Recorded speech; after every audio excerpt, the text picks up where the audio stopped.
Hello friends, Shashi Agarwal channel के अंदर मैं doctor Shashi Agarwal welcome you all. आज का जो हमारा सब्जेक्ट है that is the managerial economics और we could say principles of economics और we could say microeconomics. और उसके अंदर जो हमारा टॉपिक है कंज्यूमर्स इक्विलिब्रियम, उपभोक्ता का संतुलन, ये सेकंड पार्ट है, जिसके अंदर हम देखेंगे कि जो उपभोक्ता का संतुलन है, अगर एक सिंगल कमोडिटी है जिसको हम अलग अलग चीजों के अंदर प्रयोग कर सकते हैं, या हम अपनी लिमिटेड इनकम को अलग अलग कमोडिटी के ऊपर किस तरह से स्पेंड करते हैं ताकि उपभोक्ता को संतुलन मिले, उसको अधिकतम संतुष्टि मिले। और इसके रिटर्न नोट जो है वो मेरी ऐप के अंदर जो है अवेलेबल है, एक्सएम ऐप के अंदर, वहां पे आप लोग चेक कर सकते हो। अगर आपको मेरा ये प्रयास जो है, एफर्ट जो है सही लगता है तो डू लाइक माई वीडियो, इसको शेयर कीजिए और मेरा चैनल शशि अग्रवाल सब्सक्राइब कीजिए। Before moving to the topic, this is my app एडिसम ऐप, जिसको आप गूगल प्ले स्टोर से बड़ी आसानी के साथ डाउनलोड कर सकते हो। काफी सारा फ्री स्टडी मटेरियल इसके अंदर कॉमर्स, इकोनॉमिक्स और मैनेजमेंट स्टूडेंट्स के लिए अवेलेबल है। स्ट्रक्चर्ड कोर्सेज भी इसके अंदर अवेलेबल है, टेस्ट भी जो है काफी सारे इसके ऊपर फ्री अवेलेबल है, जिसको आप चेक कर सकते हो। पहले हम देखते हैं, वैसे जो प्रीवियस वीडियो है उसके अंदर मैं आपको बता चुकी हूँ उपभोक्ता का संतुलन क्या होता है। देखो, उपभोक्ता का संतुलन जब हम बात करते हैं तो कंज्यूमर को जब मैक्सिमम सेटिस्फेक्शन मिलता है, क्योंकि उसकी इनकम लिमिटेड होती है, लिमिटेड इनकम को वो इस ढंग से यूज करना चाहता है, इस ढंग से एलोकेट करना चाहता है कि उसको मैक्सिमम सेटिस्फेक्शन मिले। जब उसको मैक्सिमम सेटिस्फेक्शन मिलता है तो वो अपने गिवन एक्सपेंडिचर को चेंज नहीं करना चाहता। तो consumer equilibrium refer to a situation wherein a consumer gets maximum satisfaction out of his limited income and he has no tendency to make any changes in his existing behavior। जब वो संतुलन में होता है, उसको मैक्सिमम सेटिस्फेक्शन मिलता है और उसको वो चेंज नहीं करना चाहता। टाइबर साइटोवस्किन के मुताबिक उपभोक्ता जो है संतुलन में है जब उसको लगता है कि जो मेरा एक्चुअल बिहेवियर है, जो सरकमस्टांसेस है, उसके अंदर ये बेस्ट है और वो उस बिहेवियर को चेंज नहीं करना चाहता। वो उस बिहेवियर को तभी चेंज करना चाहेगा जब सरकमस्टांसेस चेंज होते हैं। A consumer is in equilibrium when he regards his actual behavior as the best possible under the circumstances and feels no urge to change his behavior as long as the circumstances remain unchanged। और previous video के अंदर मैंने आपको बताया था कि उपभोक्ता का जो संतुलन है, यहाँ पे हम कर रहे हैं consumer equilibrium with the help of cardinal utility analysis. तो हम इसको तीन सिचुएशन के अंदर जो है बता सकते हैं, जिसके अंदर क्या था कि single commodity with single use, वो हम प्रीवियस वीडियो के अंदर बता चुके हैं। I will be linking that video with this video, ताकि आपका जो कनेक्शन है वो बना रहे। Single commodity with several uses और सेवरल कमोडिटीज, तो दो सिचुएशन हमारी रह गई थी जो इस वीडियो में कवर नहीं हुई थी। तो हम देखते हैं single commodity with several use. इसका मतलब होता है कि कमोडिटी एक है लेकिन उसको हम अलग अलग चीजों के अंदर जो है प्रयोग कर सकते हैं, इस्तेमाल कर सकते हैं। जैसे घर के अंदर दूध है, उसकी चाय भी बना सकते हैं, उसकी कॉफी भी बना सकते हैं, एज ए मिल्क भी पी सकते हैं, और दूध का कर्ड भी जमा सकते हैं और दूध का पनीर भी निकाल सकते हैं।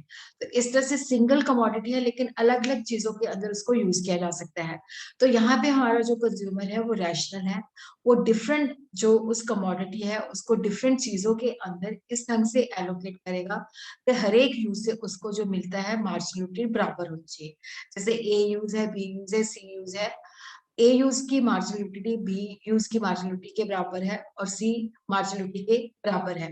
तो इस तरह से जो हमारा उपभोक्ता होता है वो संतुलन में होता है। When he distribute different units of commodity in different uses in such a way that he gets equal marginality from each use.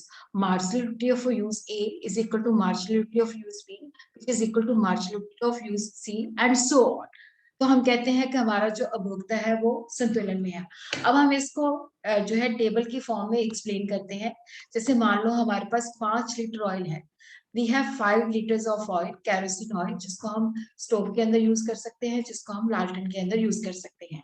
तो यहाँ पे अगर हम उसको स्टोव के अंदर यूज करते हैं तो वहां पे हमें यूटिलिटी मिलती है 12। तो फर्स्ट लीटर यहाँ पे यूज करेगा, सेकेंड लीटर जो है लालटेन के अंदर यूज करेगा, थर्ड लीटर जो है स्टोव के अंदर, फोर्थ लीटर जो है लालटेन के अंदर, और 5th लीटर जो है स्टोव के अंदर। अगर वो 3 लीटर जो है स्टोव के अंदर यूज करता है, 2 लीटर वो लालटेन के अंदर यूज करता है, इस वजह से उसको मैक्सिमम सेटिस्फेक्शन मिलती है और वो संतुलन में होता है।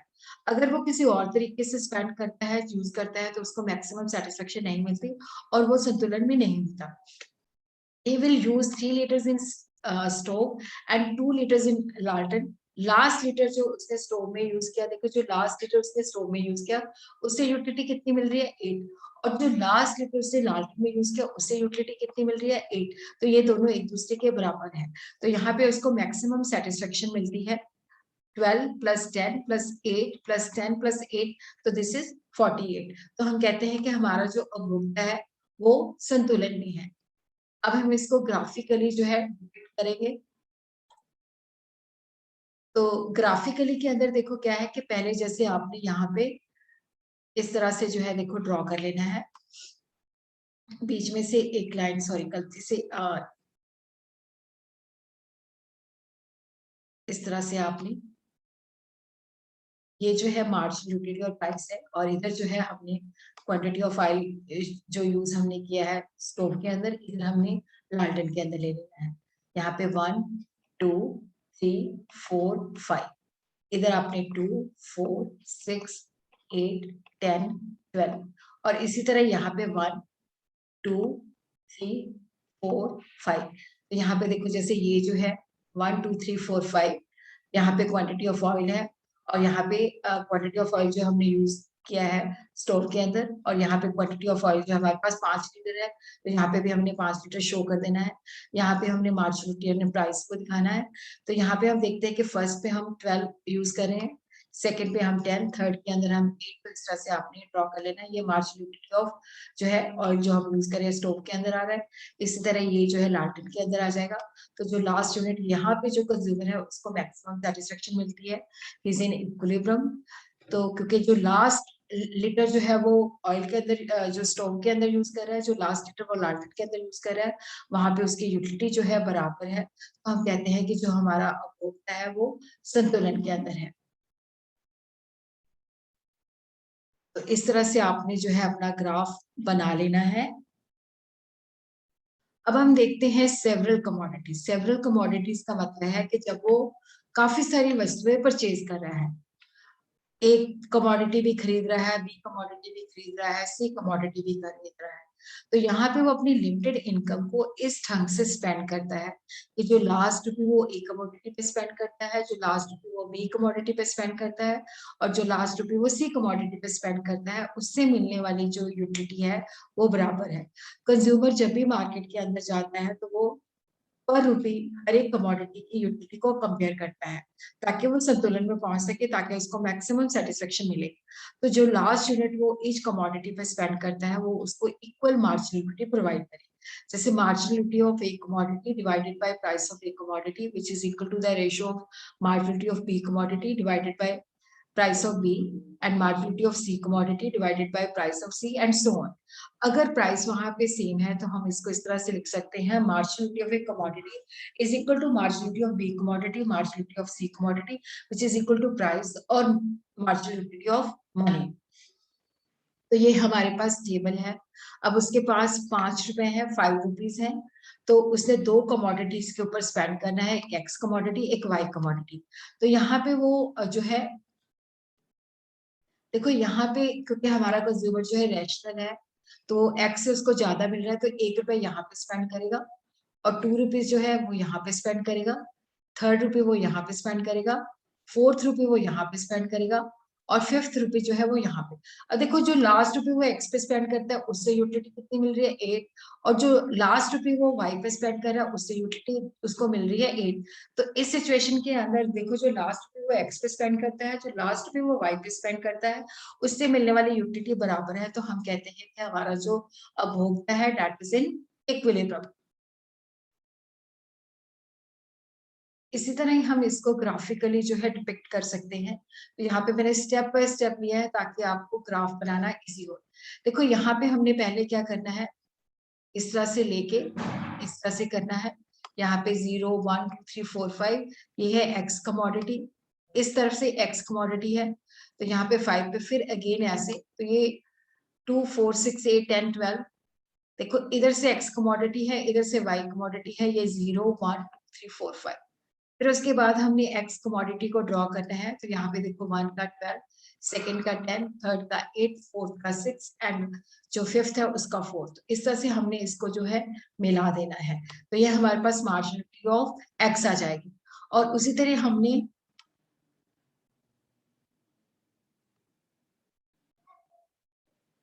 इसी तरह देखो यहाँ पे अब हमने क्या करना है, इसी तरह ही हमने y की यहाँ पे जैसे ये 1 है 2 है, तो यहाँ पे देखो यहाँ पे ये जो पॉइंट है that is the consumer equilibrium.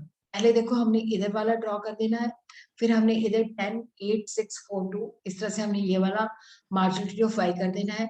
तो ये दोनों एक दूसरे को कट करते हैं इस बिंदु पे, जहां पे दोनों को जो मिल रही है, जो लास्ट पे हम स्पेंड कर रहे हैं एक्स पे, जो लास्ट पे हम वाई पे स्पेंड कर रहे हैं, उससे मिलने वाली मार्जिनलिटी बराबर है।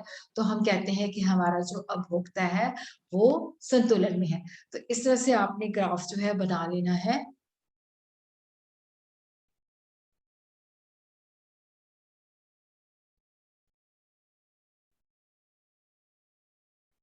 इस तरह से आपने ग्राफ जो है बना लेना है। अब जो हमारा जो कार्डिनल यूटिलिटी एनालिसिस है उसको क्रिटिसाइज किया है कि कंज्यूमर जो होता है रैशनल नहीं होता, कंज्यूमर हमेशा कंपैरिजन नहीं करता, क्योंकि जब वो बाजार में जाता है तो कई चीजें वो ऐसे भी खरीद लाता है जो जरूरी नहीं होती, जो क्या कहते हैं इम्पल्सिव वे से। और यूटिलिटी को मेजर नहीं कर सकते, हम ये नहीं कह सकते कि मैंने चाय पी तो उससे इतनी यूटिलिटी मिली। यूटिलिटी को हम मैथमेटिकली एक्सप्रेस नहीं कर सकते, क्योंकि ये सब्जेक्टिव फिनोमिना है। और मार्जिनलिटी ऑफ मनी है, ये भी चेंज होती रहती है। जब हमारे पास ज्यादा पैसे होते हैं तो बेफिजूल खर्ची करते हैं, जब कम हो जाते हैं तो सोच समझ के करते हैं। तो मार्जिनलिटी ऑफ मनी जो है ये भी स्टेबल नहीं रहती। और मार्जिनलिटी जो है कंपेयर हम नहीं कर सकते, जैसे फ्रिज है तो उसका बेनिफिट हमें कई उसमें मिलता है। जब हम फर्स्ट फ्रिज खरीदते हैं तो बहुत ज्यादा यूटिलिटी मिलती है, सेकंड खरीदते हैं तो उससे जो है यूटिलिटी नहीं मिलती, तो इसलिए हर कंडीशन के अंदर हम उसको एस्टिमेट नहीं कर सकते। हर एक कमोडिटी से मिलने वाली यूटिलिटी जो है इंडिपेंडेंट नहीं होती, वो दूसरे को प्रभावित करती है। और यहाँ पे ऐसी बहुत सारी असम्पशन है जो कि अनरियलिस्टिक है, जैसे कि यूटिलिटी को हम मेयर नहीं कर सकते।